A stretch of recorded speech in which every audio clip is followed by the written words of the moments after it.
हाँ शिवोहम। आवाज आ रही है? बिल्कुल बिल्कुल साफ आ आ रही रही है। गुरुदेव साहब। हाँ स्वामी जी प्रणाम आपके शिवम गुरुदेव आपके श्री चरणों में बारंबार प्रणाम, कोटि कोटि वंदन आपके श्री चरणों। हाँ शिवोहम। क्या विषय चल रहा था अपना?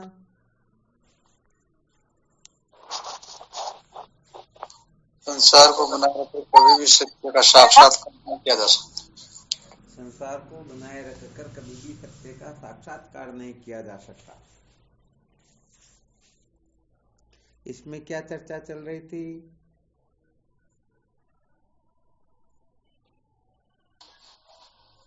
अध्यारोप के बारे में गुरुदेव। अध्यारोप अर्थात आत्मभ्रांति समरोग नहीं। सर्वप्रथम साधकों को इस सूत्र को ही अच्छी तरह से समझना चाहिए। जैसे जिनको सचमुच में कोई रोग होता ना, असाध्य बीमारी हो गई हो, तो 24 घंटे उस बीमारी से छूटने का ही चिंतन चलेगा ना। जैसे किसी को जेल में बिना कारण ही ठोस दिया जाए, तो सदा सर्वदा यही चिंतन करेगा ना, कब मैं इस जेल से छूटूं। समझ में आ रहा? आ रहा गुरुदेव। हाँ, तो जिस प्रकार से 24 घंटे यही चिंतन चलता है, उसी प्रकार से जिस दिन हमारा 24 घंटे यही चिंतन चलेगा, संसार बंधन मुक्ति कतम में स्यात् कदा विभो, इस संसार के बंधन से मुझे छुटकारा कैसे प्राप्त हो, तब समझो हम सचमुच में साधक हुए, सचमुच में जिज्ञासु हुए। वरना तो ये फॉर्मेलिटी हो रही है। क्या हो रही है? फॉर्मेलिटी हो रही। हाँ, क्योंकि संसार के जो काम है वो तो सारे के सारे पूरे होते हैं। जब जब जो जो करना है उसमें कुछ भी गड़बड़ नहीं होती। और सत्संग की ओर क्या होती है कि हम सदा सर्वदा गड़बड़ें करते रहते हैं। जैसे समझो किसी को जबरदस्ती बीमारी से छुड़ाने की चेष्टा की जाती है ना, वैसे साधक लोग करते हैं। तो ये स्थिति कहने का मतलब सचमुच में सच्चे साधकों की पहचान है ही नहीं। अब विचार करके देखो, हम ऐसा गड़बड़ घोटाला सब करते हैं या नहीं करते हैं? बिल्कुल करा गुरुदेव। हाँ, सत्संग के समय जरूर ठीक है। धन्यवाद आप सबको को बिल्कुल ठीक ठीक जुड़ रहे हो, वरना तो शायद ये गड़बड़ घोटाला। इसके अलावा किसी को कह दे 5-15 मिनट के लिए थोड़ा समय निकाल करके थोड़ा बहुत अध्ययन साधन भजन चिंतन मनन विचार विनिमय कुछ करना, तो शायद गड़बड़ हो ही जाएगी। तो यहाँ पर वास्तव में सर्वप्रथम इस बात को अच्छी तरह से समझ लेना चाहिए कि जब तक हम सचमुच में इस बीमारी से ग्रसित है, इस बीमारी से छूटना मेरा खास और परम कर्तव्य है, इसके लिए ही मानव जीवन मिला हुआ है, इस प्रकार की चेष्टा जागृत होती है ना, तब सचमुच में बात कुछ और होने लगती है। अच्छी तरह से मंथन करके देख लेना। हमारा जो झुकाव, हमारी जो प्रवृत्ति, हमारी जो महत्व बुद्धि, हमारी जो दौड़ धूप है, वो किस और विशेष रूप से है, इसी से पता लग जाएगा कि हम सचमुच में साधक कितने प्रतिशत है और सत्संगी कितने प्रतिशत है। पता लग जाता है ना? बिल्कुल राजा गुरुदेव। हाँ, चलो, बहुत बहुत अच्छी बात है। तो यहाँ पर बताना इतना ही चाहते हैं कि हम सचमुच में किसको महत्व दे रहे हैं, किसको महत्व नहीं दे रहे हैं। जिसको हम महत्व देते हैं, तो कहने का मतलब सदा सर्वदा उसी वस्तु का चिंतन चलता है। तो ये सदा सर्वदा जो चिंतन किसी साधक में जागृत हो जाए, समझो सचमुच में वह साधक हो गया, सचमुच में वह विद्या के बंधन से मुक्त हो पाएगा। और यदि ऐसी स्थिति नहीं है तो फिर थोड़ी बहुत गड़बड़ है ही है।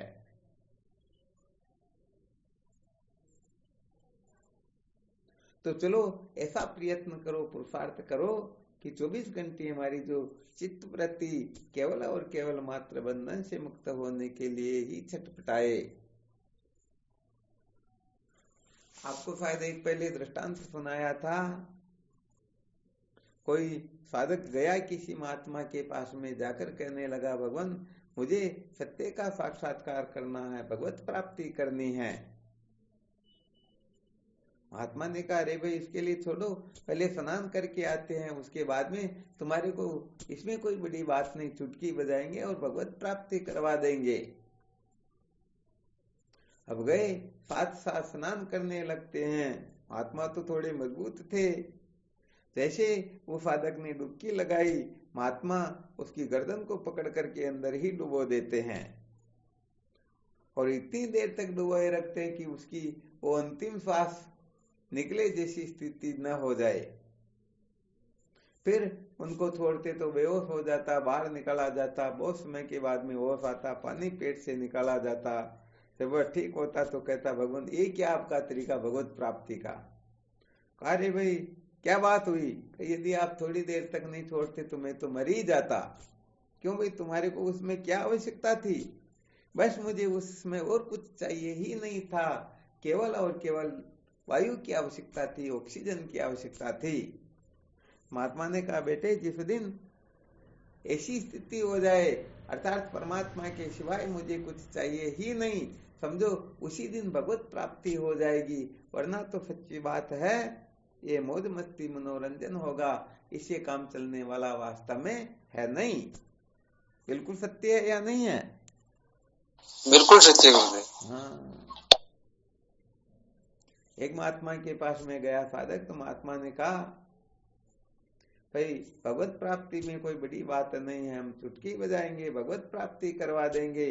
इससे पहले तुम्हारे को जो खाना हो, पीना हो, मौज मस्ती करना हो, मजे लेने हो, वह सब कुछ कर लो, क्योंकि ब्रह्म साक्षात्कार होने के पश्चात कुछ कर्तव्य शेष रहता ही नहीं। इसलिए जो भी मौज मस्ती मनोरंजन खाना पीना जो कुछ भी करना है करके आ जाओ, भगवत प्राप्ति में क्या, हम चुटकी बजाएंगे और तुम्हारे को कृतार्थ कर देंगे। तो यहाँ पर वास्तव में यही होता है। तो जब तक हम सचमुच में इस आत्म प्रांति के रहस्य को नहीं समझ लेते हैं, सचमुच में आत्म प्रांति को क्या नहीं कर लेते हैं,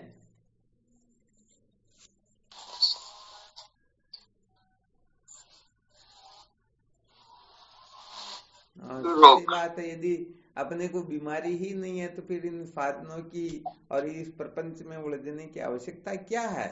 आवश्यकता रहेगी ही नहीं। तो अच्छी तरह से इस जगह दृढ़ निश्चय कर लेना चाहिए कि सचमुच में हमें यह कष्ट दुख तकलीफ है या नहीं, हम इनसे छूटना चाहते हैं या नहीं, हम कहीं मौज मस्ती मनोरंजन तो नहीं करना चाहते हैं। यदि ऐसा कर रहे हैं तो हम अपने साथ ही धोखा कर रहे हैं, अर्थात संसार को महत्व दे करके फिर सत्य का साक्षात्कार करना चाहते हैं। तो समझ लेना चाहिए अभी तक तो बहुत बड़ी गड़बड़ है। संसार को यदि 50% महत्व दे रहे हैं तो समझो अभी तक 50% महत्व ही सत्य के साक्षात्कार को दे रहे हैं। तो अभी तक तो हम बराबर हुए। जिस दिन 100% महत्व सत्य के साक्षात्कार को दे देंगे, समझो उसी समय ये ब्रह्म विद्या अपने हृदय में प्रकट हो जाएगी, न चाहते हुए भी।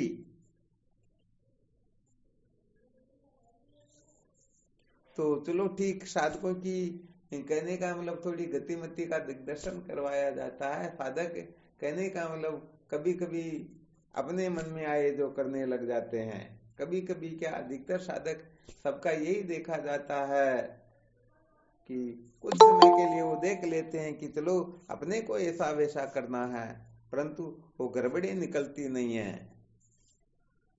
हीरालाल जी 15 मिनट की सत्संग निकल गए, ऐसे गड़बड़ करोगे तो फिर कुछ भी मतलब नहीं। शिवम अब लाग्यो है। अच्छा, अब लगा क्या? हाँ, मैं परेशान हुई हूँ कदी रोई। चलो ठीक, तब कोई दिक्कत नहीं, धन्यवाद। तो कुल मिलाकर शिवम के चैनल पर। सर्वप्रथम इस बात को अच्छी तरह से समझ लेना चाहिए, हम सचमुच में संसारी अधिक है अथवा साधक अधिक है। यदि संसारी अधिक है तो ये स्थिति अत्यंत शोचनीय है। हाँ, ध्यान रखना, आप तो भले ही 100% संसारी बनो, परंतु संसारी बनो फिर भी भगवत प्राप्ति के लिए। वैसे देखा जाए तो सत्य के साक्षात्कार के लिए तो चाहे आप संसारी बनो या कुछ भी क्यों न बनो, सब स्वीकार्य होता है। परंतु संसार की प्राप्ति के लिए यदि आप कुछ भी बनते हो तो बड़ा गड़बड़ घोटाला हो जाता है। बहुत अच्छी तरह से इन सूत्रों का अवलोकन करना, ध्यान भी रखना है। तो हम जागने से लेकर के सोने तक जो कुछ भी कर रहे हैं, इसके मूल में वास्तव में तात्पर्य क्या है, रहस्य क्या है? हम सचमुच में किसको पाना चाहते हैं, किसको छोड़ना चाहते हैं, हमारी जो महत्व बुद्धि है किस जगह पर बैठी हुई है, इन सबका थोड़ा बहुत चिंतन करते रहना, ठीक है ना? जी हुकम। हाँ, वो वरना ये संसार बड़ा विलक्षण है। इस संसार के बाजार में तो अच्छे अच्छे भी भटक जाते हैं। तो अपना मूल विषय चल रहा था आत्मभ्रांति समरोग नहीं। इसके अंतर्गत सुना रहे थे अध्यारोप। क्या सुना रहे थे?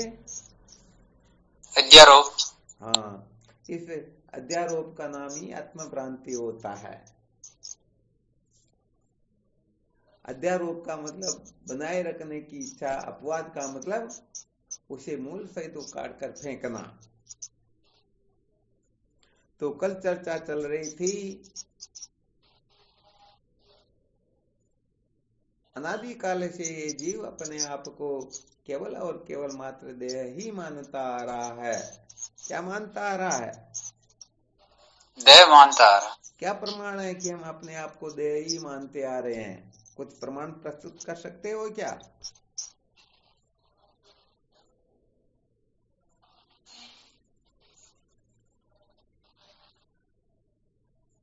अरे इतना टाइम लगाओगे तो बहुत बड़ी गड़बड़ हो जाएगी। गुरुजी हम बोलते हैं मैं ब्राह्मण हूँ, मैं क्षत्रिय हूँ, मैं राजपूत हूँ, बस मैं किसी का बेटा। यही तो प्रमाण है। अरे भाई, काला गोरा शरीर होता है, मैं नहीं होता हूँ, परंतु हम समझते हैं मैं काला हूँ, मैं गोरा हूँ। अपने कोई काला कह करके अपमान कर दे, कोई गोरा कह करके स्तुति कर दे, हम अपनी स्थिति से फिसल जाएंगे, पागल हो जाएंगे। सचमुच में सत्य कहा जाए तो इस संसार के अंतर्गत ये जीव मात्र जो है न तो अपनी निंदा को सहन कर सकते हैं, न स्तुति को सहन कर सकते हैं। निंदा स्तुति दोनों ही अवस्थाओं में ये पागल हो जाते हैं। क्या हो जाते हैं?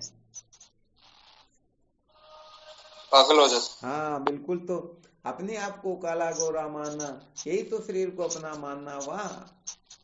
तो ये 6 प्रकार के विकार इसी में आ जाते हैं। यदि हम अपने आप को ब्राह्मण क्षत्रिय वैसे शूद्र समझ रहे हैं तो समझो हम अपने आप को शरीरी समझ रहे हैं। यदि हम अपने आप को स्त्री पुरुष समझ रहे हैं तो भी, अरे बालक जवान बूढ़ा समझ रहे तो भी हम अपने आप को शरीर ही समझ रहे हैं। तो ये पक्का हो गया ना, अनादि काल से जीव अपने आप को देह मात्र समझ रहा है। देह के जन्मने से अपना जन्म समझता है, देह की मृत्यु से अपनी मृत्यु मान लेता है। देह बालक होता है तो ये अपने को बालक समझता है, देह युवा होता है तो ये अपने को युवा समझता है, देह बूढ़ा हो जाता है तो अपने को ये बूढ़ा समझने लगता है। समझने लगता है ना? बिल्कुल लगता है। तो कुल मिलाकर के ये पक्की बात है, अनादि काल से घना दाड़ानो परम थयो जीव ने देम एटले दे माने पोते आपने। अनादि काल से इस जीव को भ्रम हो रहा है। जीव अनादि भ्रम से भूला, निज उपमान भोगता फूला।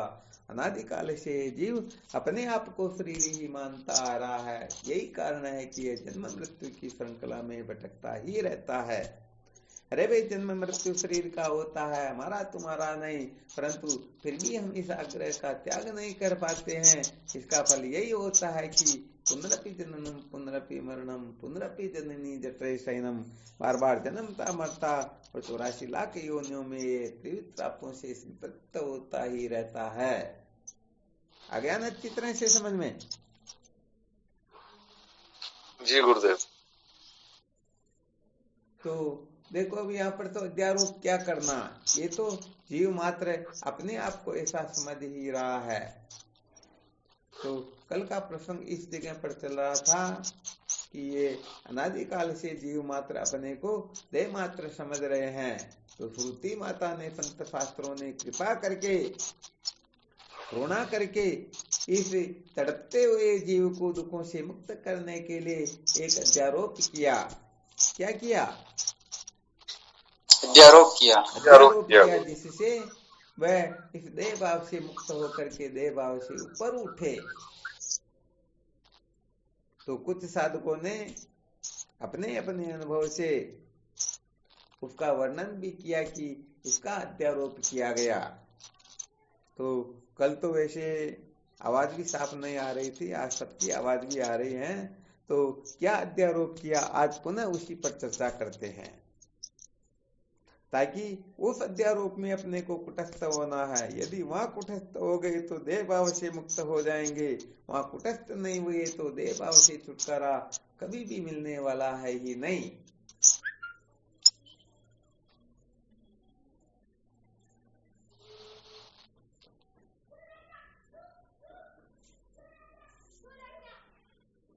किसका अध्यारोप किया?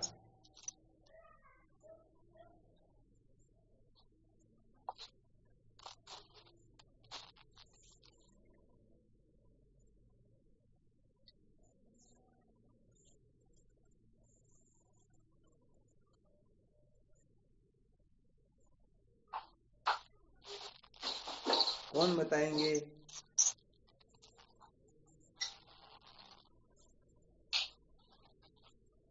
वैसे आपको 24 घंटे का मौका भी दे दिया गया था। कल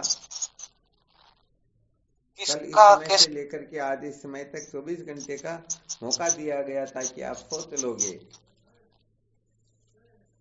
अच्छा बताओ, किस किसने सोचा ईमानदारी से? इस पर मंथन किया, विचार किया क्या थोड़ा बहुत?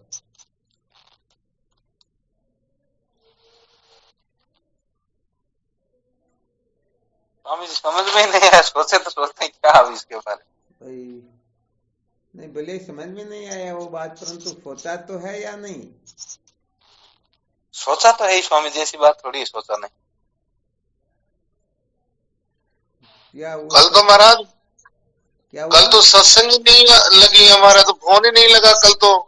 हाँ कल नहीं, गड़बड़ हो रही थी ना, इसलिए नहीं जुड़ पाए थे। वो जो साधक लेट जुड़ते तो फिर थोड़ा फोन में गड़बड़ हो रही थी, तो फिर फोन काम करना बंद कर दिया, फिर साधक जुड़ नहीं पाए। जो जुड़ गए थे उनको ही फिर दूसरे फोन से कॉल करके सुनाया था, इसलिए फिर गड़बड़ नहीं निकली। वो बिल्कुल लगा ही नहीं महाराज, मैं आधा घंटे तक खूब कोशिश करके फिर रह गए। मैंने कहा तो इसमें थोड़ा क्या कि 8:10 से पहले जुड़ जाया करो, फिर यदि गड़बड़ भी हो जाए तो अपन वापस जुड़ सकते। एक बार जुड़ जाना चाहिए, फिर बाद में कोई विशेष काम हो तो मीटिंग को छोड़ के करने लग जाओ, फिर बाद में आप अपने आप ही जुड़ जाओगे। इधर मेरे को आपको ऐड करने की आवश्यकता नहीं पड़ेगी, एक बार आवश्यकता पड़ती है। एक बार ऐड हो गए तो फिर कोई दिक्कत नहीं, आप अपने आप जुड़ते जाओगे।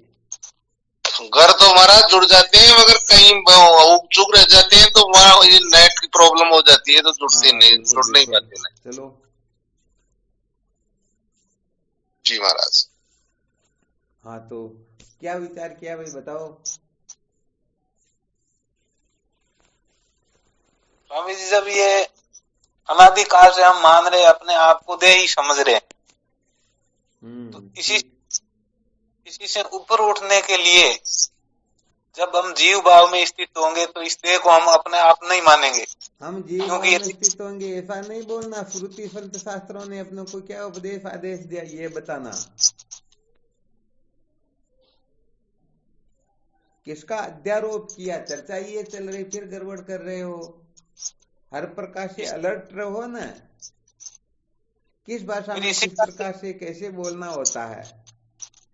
हम रहेंगे फिर श्रुति संत शास्त्रों की जरूरत कहां पर, रह लो फिर, और क्या। आराम समझ में अच्छी तरह से। जी गुरुदेव। हाँ, प्रश्न किस भाषा में किया जा रहा अच्छी तरह से समझ लिया करो। तो यहाँ पर हम अनादिकाल से अपने आप को देह मात्र समझ रहे, इसमें किसी को कोई आपत्ति नहीं। जीव मात्र इसको पूर्ण रूप से स्वीकार करते हैं कि भाई हम अपने आप को देह ही समझ रहे, इसे बिन कुछ समझ नहीं रहे। तो ऐसे दुखी जीवों के ऊपर कृपा करने के लिए श्रुति संत शास्त्र कुछ सूत्र प्रस्तुत करते हैं, एक अध्यारोप प्रस्तुत करते हैं। उस अध्यारोप का नाम क्या बताना ये है, ज्यादा लंबा चौड़ा भी नहीं। ज्यादा बोलते तो इसमें क्या फिर गड़बड़ हो जाती है। जितने शब्दों में प्रश्न हो उतने ही शब्दों में उत्तर हो, तो समझो ये बड़ी विलक्षण बात हो जाती है।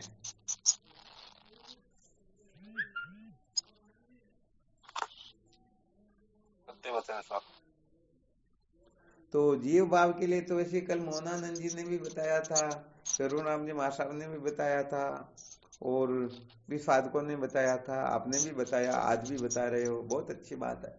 साधक कोई इससे और अन्य बात बताना चाहे तो थोड़ा उस पर दिग्दर्शन करवाएं। शिवोहम स्वामी जी। हाँ, शिवोहम। शास्त्रों ने देह भाव से हटा के दृष्टा भाव में स्थिति। तो ये दृष्टा भाव तो चलो बहुत अच्छी बात है। अच्छा, दृष्टा भाव में स्थिति होने से क्या होगा? इस देह के प्रति इतना आकर्षण नहीं रहेगा संसार के प्रति। बहुत अच्छी बात है।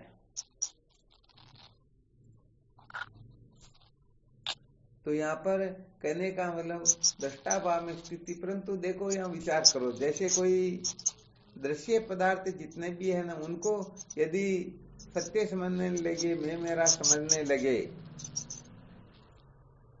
तो हो सकता है उस जगह पर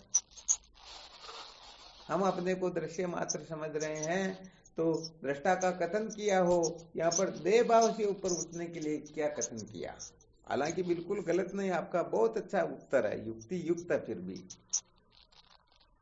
चलो, फिर भी एक तो जीव भाव का कथन किया जा रहा और एक दृष्टा भाव का। और भी कोई कुछ बता सकते हैं क्या?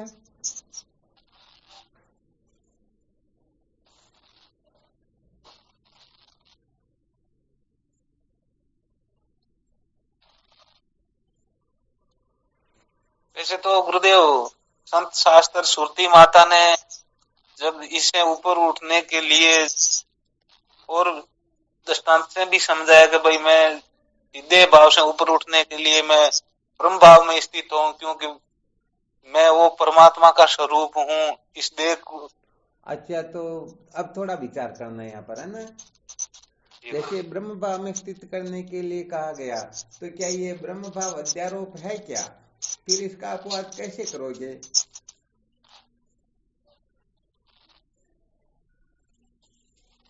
इसके बारे में स्वामी जी अभी तक वो जानते तो है नहीं इतना कि भाई ब्रह्म जो है वैसा, वो तो केवल नाम मात्र से ही जानते हैं। ऐसे काम थोड़ी चलेगा महाराज।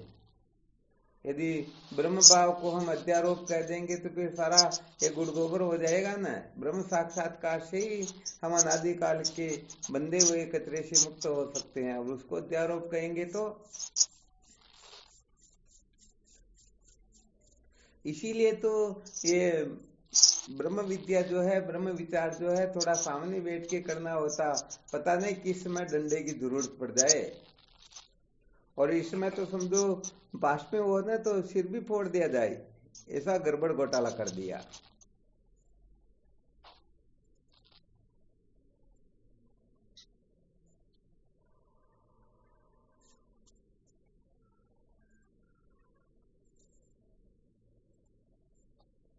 पूरा सावधान रहो, 1% गड़बड़ी भी समझो बहुत बड़ी गड़बड़ हो जाती है।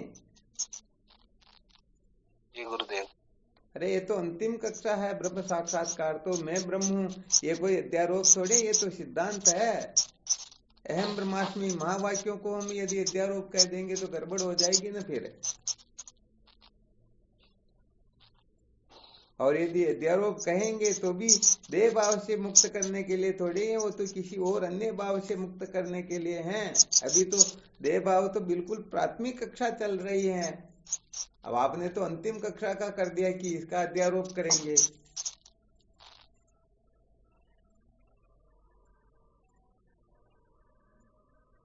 अच्छा, और भी किसी साधक के कोई समझ में आ रहा है क्या कुछ सूत्र?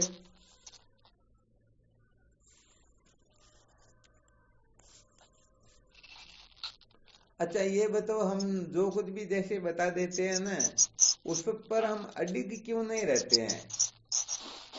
थोड़ी देर में हम दूसरी युक्ति निकालते, फिर तीसरी युक्ति निकालते, जैसे ये गलत होगा तो ये सही हो जाएगा, ये गलत होगा तो ये सही हो जाएगा। ये गड़बड़ घोटाला कैसे होता भाई? या तो ये महाराज जीव भाव बता दिया, वहां अडिग रहना चाहिए। ये स्मृति स्थित नहीं रहती महाराज, ये डिगती है।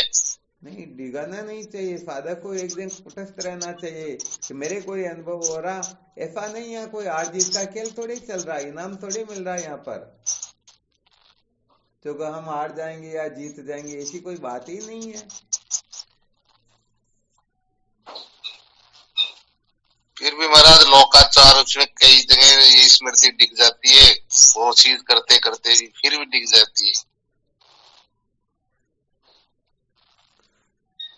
अच्छा, और भी बहुत सारे साधक, बनवारी जी आप भी तो कुछ बोलो ना।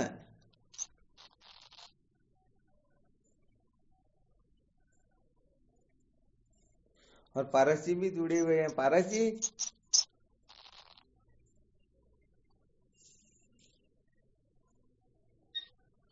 अरे क्या बात हुई है यार? हाँ शिवम, क्या बात हुई, कुछ बोल नहीं रहे हो? इसमें गड़बड़ हो रही गुरुदेव। चलो कोई बात नहीं।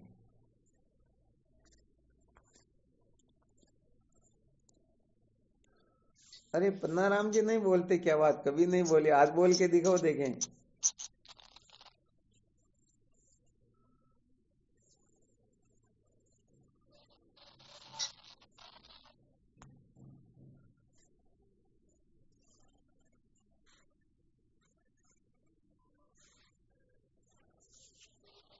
चलो ठीक, इसको सिद्ध करके बताते हैं, और क्या। अच्छा, कल एक प्रश्न और भी चला था, यदि हम देह को ही अपना स्वरूप समझ ले तो कितने दोष उपस्थित, कौन कौन से दोष उपस्थित हो जाएंगे? इसके बारे में मंथन किया क्या आज?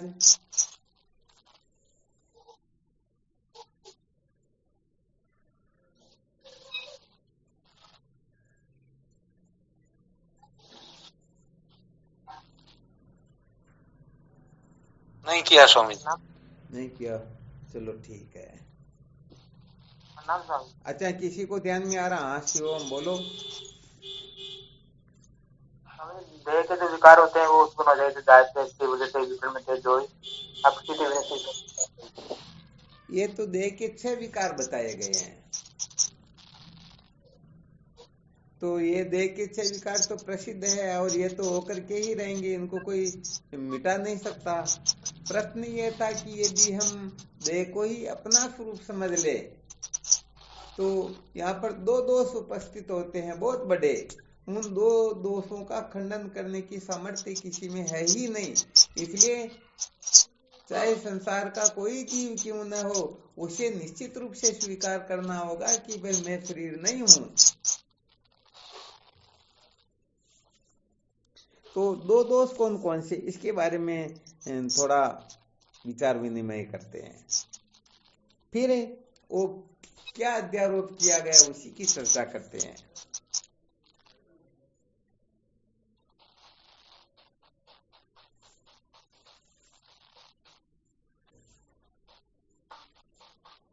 आ रहा है किसी को ध्यान में?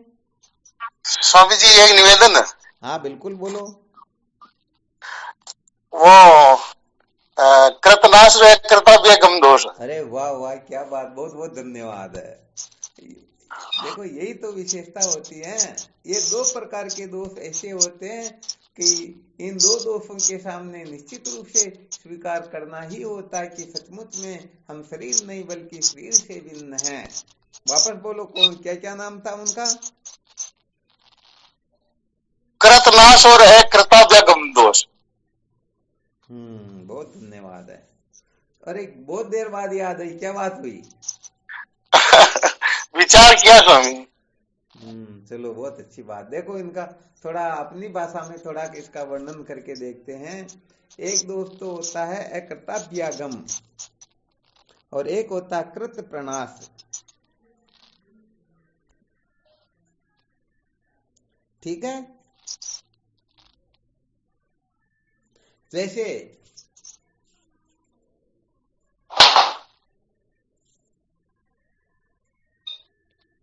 समझो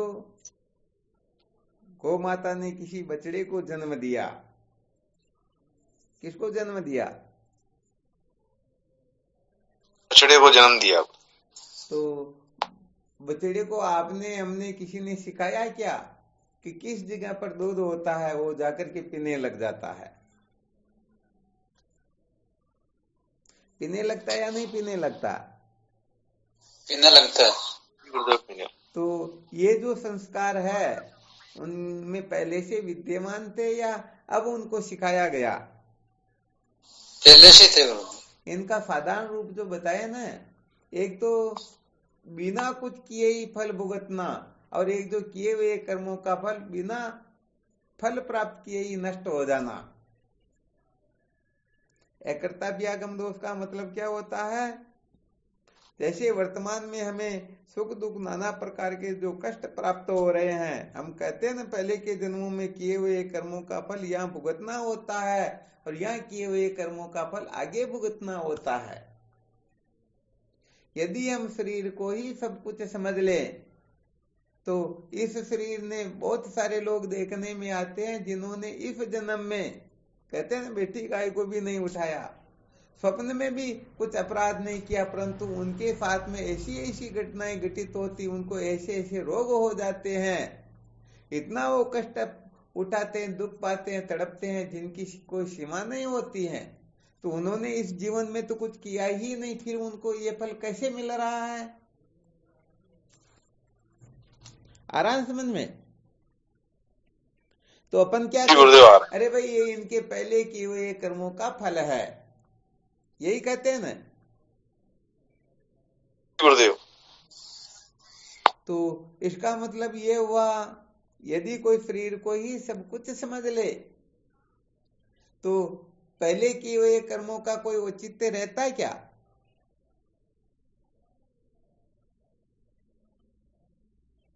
नहीं रहता। नहीं रहता महाराज, नहीं रहता, बिल्कुल नहीं रहता। इसे सिद्ध होता है कि इस शरीर से पहले भी ये विद्यमान था, परंतु शरीर पहले विद्यमान था क्या? नहीं था। हाँ, बिल्कुल शरीर नहीं था। तो बताओ, वह शरीर से अलग हुआ या नहीं हुआ? अलग ही हुआ महाराज। हाँ, बिना कुछ किए कर्मों का उसे फल मिल रहा है, ऐसा इस अकृतव्यागम दोष से सिद्ध हो जाएगा।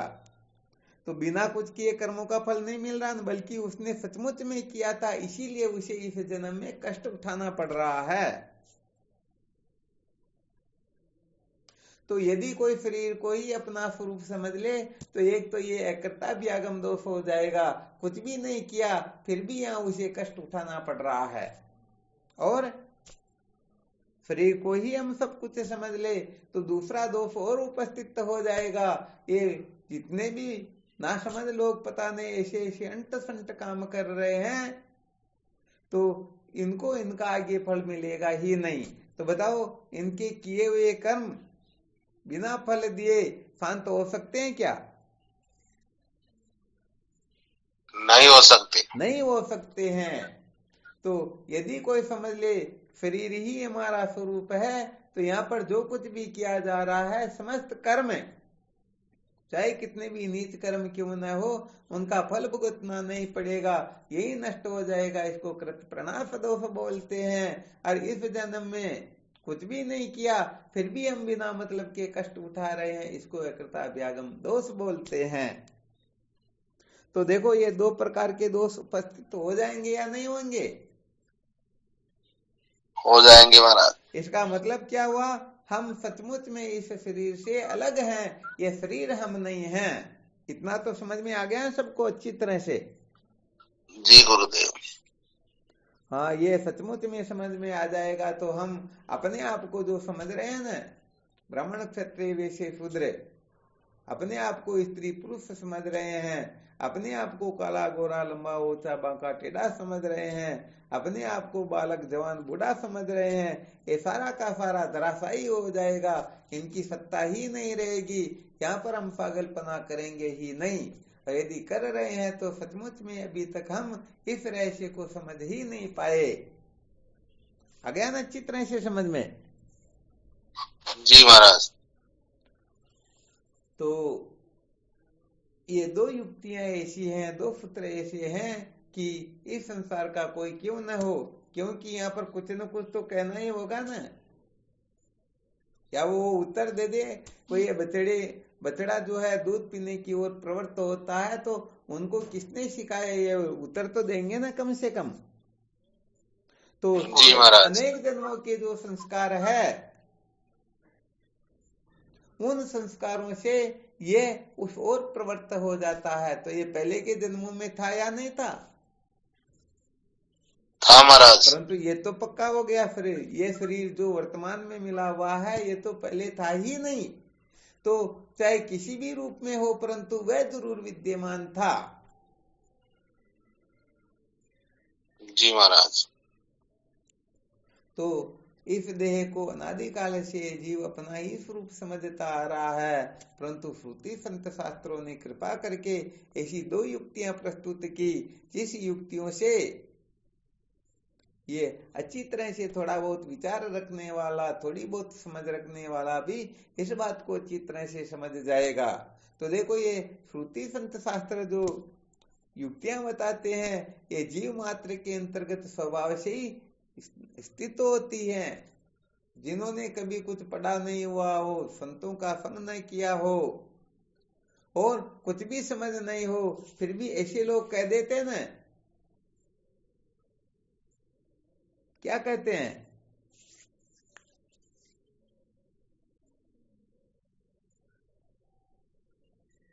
अरे कोई बोले ही नहीं।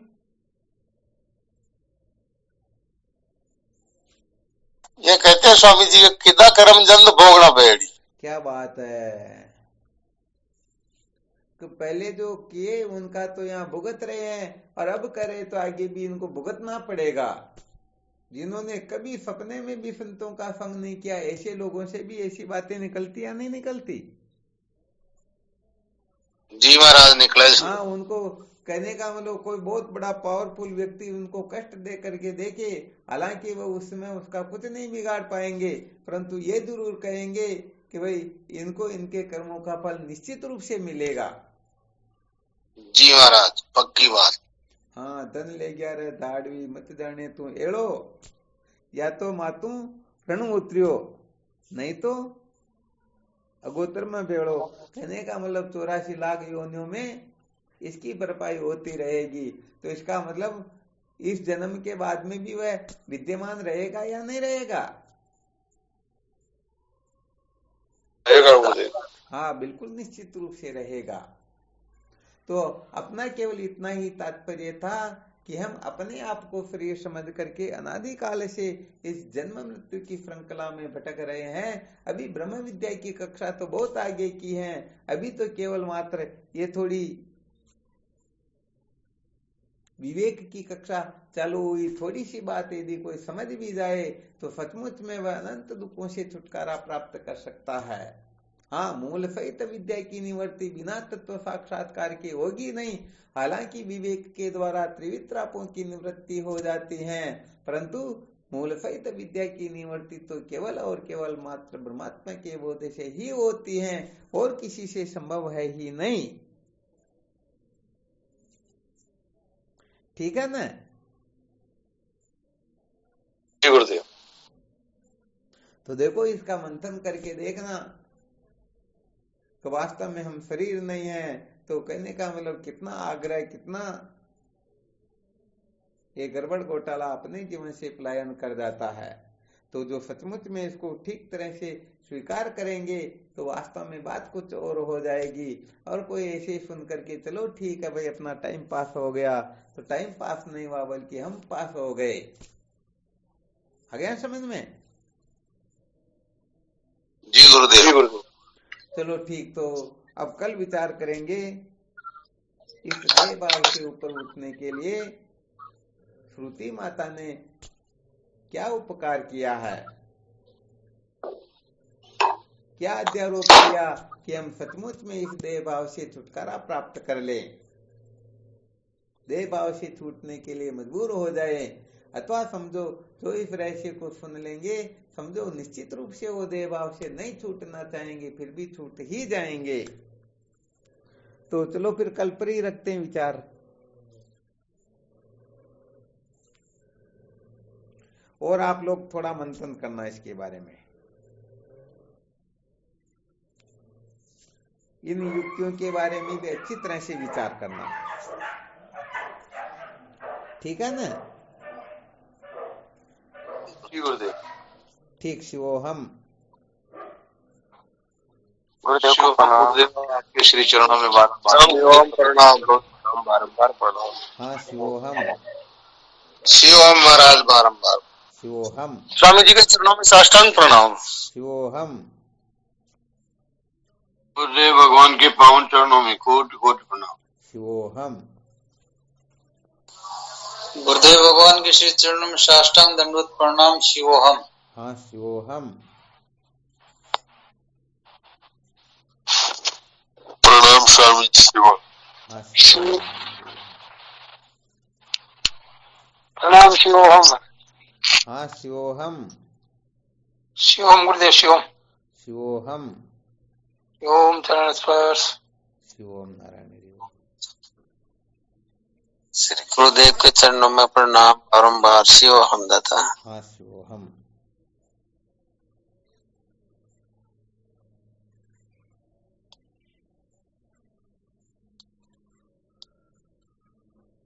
प्रणाम स्वामी जी आपके श्री चरणों में बारंबार। जय हो आपकी।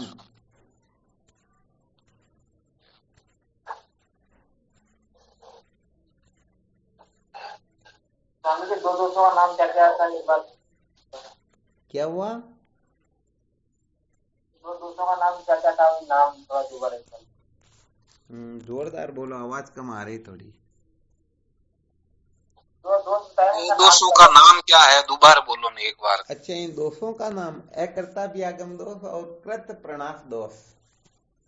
कृत प्रणाश दोष। कृत प्रणाश दोष अर्थात किए हुए कर्मों का बिना फल भुगते ही उन कर्मों का नष्ट हो जाना।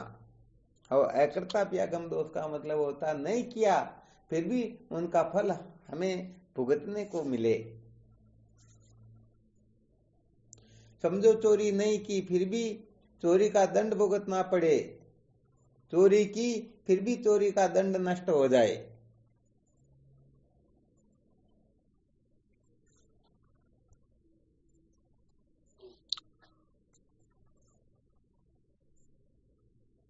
शिवोहम।